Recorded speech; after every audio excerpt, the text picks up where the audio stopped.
안녕하십니까. 1월 4일 오후 김경국TV 시작하겠습니다. 국회 측이 탄핵 심판에서 내란죄 부분을 쟁점에서 철회시키겠다는 취지를 밝히면서 민주당이 궁지로 몰리고 있습니다. 민주당이 헌법재판관과 내통해서 신속한 탄핵 심판 방안을 논의했다고 자백했는데 엄청난 자충수를 둔 것이고, 또 윤석열 대통령 측과 국민의힘 등 여권에서는 당장 탄핵안을 각하시키라면서 반격에 나서기 시작했습니다. 민주당 측에서 반격의 빌미를 제공한 것이죠. 내란죄 말씀을 드리기에 앞서 윤석열 대통령 변호인단이 어제 기자들에게 윤 대통령이 변론에 직접 출석하실 것이다, 그렇게 얘기하면서 대통령이 국민들께 알려드리고 싶은 게 많다, 이렇게 얘기를 했습니다. 굉장히 중요한 포인트죠. 윤 대통령이 변론이 시작되는 시점에 국민들에게 알려드리고 싶은 것이 무엇일까요? 그 부분에 대한 궁금증이 지금 폭발하고 있고, 아마 이재명도 촉각을 곤두세우고 있을 것입니다. 윤 대통령이 이 시점에서 국민들에게 알려드리고 싶은 부분은 아마도 단편적인 사안이 아닐 것입니다. 그래서 전체적인 큰 그림이 될 것이다, 이렇게 보는 것이 맞을 것입니다. 그렇다면 결국 비상계엄을 선포할 수밖에 없었던 그 이유에 초점을 맞출 가능성이 높지 않을까 싶습니다. 민주당의 거듭되는 탄핵과 법률안 강행 처리, 그리고 독단적인 예산 처리, 이런 부분을 통한 정부의 발목 잡기도 문제지만 더 근본적인 문제를 지적하고 나서지 않을까 싶습니다. 윤 대통령은 계엄 선포에 앞서서 종북단체인 민주노총 관계자들을 언급하면서 현재 사법체계에서는 이런 사람들에 대해서 어떻게 할 수 없다, 이렇게 말했는가 하면 정치인, 언론, 방송계, 노동계 등에 있는 좌익 세력들에 대해서도 여러 가지 걱정을 했던 것으로 김용현 전 국방부 장관의 공소장에 그렇게 드러나고 있습니다. 그래서 윤 대통령이 국민들에게 알려드리고 싶은 이야기는 현재의 국면은 체제전쟁이고, 이번 전쟁에서 지게 되면 대한민국의 존립을 장담할 수 없는 그런 식의 거대 담론이 될 가능성이 높아 보입니다. 물론 부정선거 관련 부분도 언급할 것으로 예상되는데 조금 더 구체적인 내용을 언급하지 않을까, 이렇게 기대도 하고 있습니다. 지금까지 거론되어 수준에서 훨씬 앞서가는 어떤 내용을 만약에 공개하게 된다면 탄핵 심판은 물론이고 전국 자체 회오리가 몰아칠 수 있습니다. 윤 대통령은 석동현 변호사를 통해서 지난 1일이었습니다. 낭독한 편지를 통해서 함께 싸우겠다, 반드시 이기겠다, 이렇게 강조했죠. 그래서 이번에 이제 직접 메시지를 전달할 경우 메가톤급 메시지가 될 것으로 봐야 될 것입니다. 아무래도 내란죄나 탄핵 그 너머의 어떤 부분을 거론하지 않겠느냐, 이런 전망이 나오고 있습니다. 헌법재판소는 일단 오는 14일과 16일, 21일, 23일 그리고 내달 4일 등으로 지금 촘촘하게 변론기일을 잡고 있는데, 이런 일정 역시 지금 최대한 종결 시일을 앞당기겠다는 민주당의 입김이 들어갔기 때문이 아니겠느냐, 이런 추측을 할 수 있을 것 같습니다. 어쨌거나 지금 이렇게 이제 일정을 촘촘하게 잡아둔 과정에서 윤 대통령이 핵폭탄을 터뜨리게 될 경우 여론 향배에 따라서 분위기가 급반전될 가능성이 높아집니다. 윤 대통령은 최상목 대행이 헌법재판관 2명을 임명한 이후 탄핵 심판 대응 전략 가운데 여론전을 지금 최우선으로 내세우고 있는 것 같습니다. 최근 지지율이 폭등하고 있죠. 그리고 국민의힘 지지율까지 동반 상승하고 있으니까 아마도 자신감을 좀 회복하고 있지 않을까, 그런 전망이 가능할 것 같습니다. 지금 35%를 넘나들고 있는 윤 대통령의 지지율이 40%대까지 치고 올라갈 가능성도 없지 않아 보이는데, 그런 상황에서 윤 대통령이 뭔가 꺼내지 않았던 카드를 꺼내게 되면 주도권을 다시 장악하게 될 여지는 얼마든지 남아있다고 볼 수 있을 것입니다. 그런 가운데 탄핵 소추인인 국회 측에서 내란죄 부분은 탄핵 사유에서 철회시키겠다, 이렇게 밝혔죠. 그래서 지금 당장은 민주당이 헌재의 탄핵 심판 기일을 단축시키는 묘안으로 선택한 것은 사실입니다.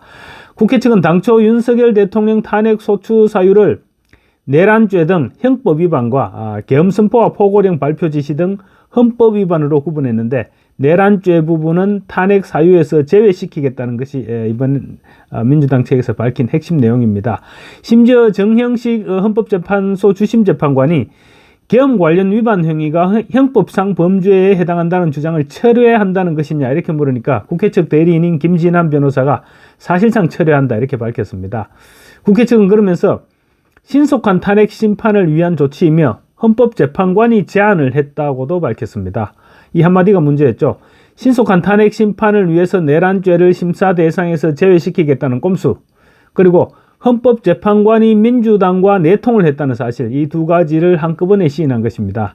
민주당이 헌법 위반만 탄핵 사유로 하겠다고 밝혔는데 윤 대통령이 국민께 드릴 말씀 가운데는 계엄 선포가 헌법 위반이 아니었다는 내용이 포함될 가능성이 높기도 합니다.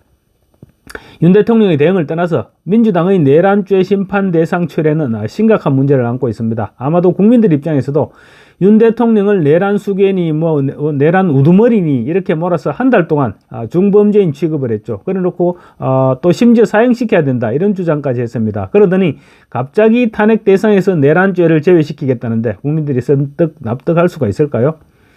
국민의힘에서도 멍청하게 당하고 있지는 않을 것입니다. 권성동 원내대표는 헌법재판소는 졸속 탄핵 소추문을 각하하고 국회는 탄핵 소추문을 다시 써서 재의결해야 된다고 주장을 했습니다. 권성동 원내대표는 또 국회가 통과시킨 탄핵소추문을 다시 거론했습니다. 탄핵소추문 첫 문장에 피소추자가 내란죄를 저질렀다 이렇게 명시했기 때문에 내란죄 행위는 탄핵소추의 알파요 오메가인데 그 내란죄를 탄핵심판 대상에서 철회하겠다는 것은 처음부터 아예 모든 것을 다시 해야 된다 이런 주장을 하고 있는 것입니다. 권 원내대표는 또 한덕수 대통령 권한대행경 국무총리 탄핵소추와 관련해서도 정족수 151석으로 탄핵소추를 통과시킨 사유도 내란인데 내란을 뺀다면 한덕수 권한대행 탄핵소추야말로 근거 없는 원천무효다 이렇게 주장을 했습니다. 지금 SNS 상에서는 이런 글이 나돌고 있습니다. 소송을 제기한 사람이 판사에게 판사님 배우자가 바람을 피웠습니다. 이혼 소송을 신청합니다. 신속하게 판결해 주시기 바랍니다. 근데 사실 이 소송 제기를 한 사람은 이혼 후에 재혼할 사람이 지금 기다리고 있는 상태입니다. 어쨌든 그러자 판사가 바람을 피운 것을 확인을 하려면 배우자가 바람을 피운 것을 확인을 하려면 재판이 오래 걸립니다. 바람핀 증거들을 다 가져오세요. 그러니까 소송 제기인이 재판이 오래 걸린다면 바람 폈다는 주장은 빼겠습니다. 신속하게 판결해 주십시오라고 말합니다. 그러자 판사가 그럼 이혼 사유가 없는데 이혼 소송은 왜 해? 그렇게 물으니까 소송 제기인이 그냥 빨리 해 주십시오. 재혼할 사람이 기다리고 있습니다. 이렇게 얘기를 했다는 것입니다. 적절한 비유입니다. 지난해 12월 3일 밤 비상계엄 선포 이후 민주당이 윤 대통령을 탄핵했던 핵심 사유는 비상계엄 선포는 내란죄다 이런 논리였습니다. 그런데 헌법재판소에서 탄핵소추의 핵심 사유인 대통령의 내란죄를 철회하겠다고 밝힌 것입니다. 그렇다면 대통령의 탄핵소추 표결은 어떻게 됩니까? 지금 민주당이 모든 것을 이재명의 재판 일정에 맞춰 나가다 보니 하는 일마다 지금 뒤죽박죽이 되고 있는 그런 모양새입니다. 이제 국민의힘 의원들 이야기 잠깐 말씀드리겠습니다. 김성회 전 대통령실 비서관이 SNS에 올린 글인데 국민의힘의 현 상태를 잘 지적한 것으로 보입니다. 국민의힘은 지금 지독한 PC주의, 그러니까 Political Correctness라고 해서 우리말로 번역하면 정치적 올바름 이렇게 번역할 수 있는데 그 PC주의로부터 탈피해야 한다는 것입니다. 그 PC주의 때문에 비상계엄은 내란이라는 이재명이 주장하는 프레임에 스스로 갇혀버렸다는 것입니다. 당장 민주당을 봅시다. 저놈들은 지금도 윤 대통령을 내란죄의 우두머리다, 내란 수괴다 이렇게 얘기를 하면서 정작 탄핵 심판에서는 내란죄를 철회하겠다는 것이 아닙니까? 쟤네들은 정치적 올바름을 추구하는 것이 아니라 이기는 전쟁을 하고 있는 것입니다. 이기기 위해서는 무슨 짓이든 망설이지 않고 하는 것이 이재명이고 국민의힘 이 멍청이들은 설령 지더라도 잘못된 길을 갈 수는 없는 것 아니냐. 이런 공자 뒷다리 꺾는 소리만 하고 있는 것입니다. 국민의힘이 민주당을 절대로 이길 수가 없었던 이유입니다. 김성회 전 비서관은 또 트럼프가 누구와 손잡았나? 공화당의 변방이라고 할 수 있는 정통 우파들과 손잡고 정권을 차지했다고 지적을 했습니다. 트럼프는 우리나라로 치면 태극기 부대, 정광훈 목사 사단 이런 사람들과 손잡고 정권을 잡았다는 것입니다. 우리나라에서는 지금 아스팔트 우파니 극우니 이렇게 지금 지칭을 하고 있죠.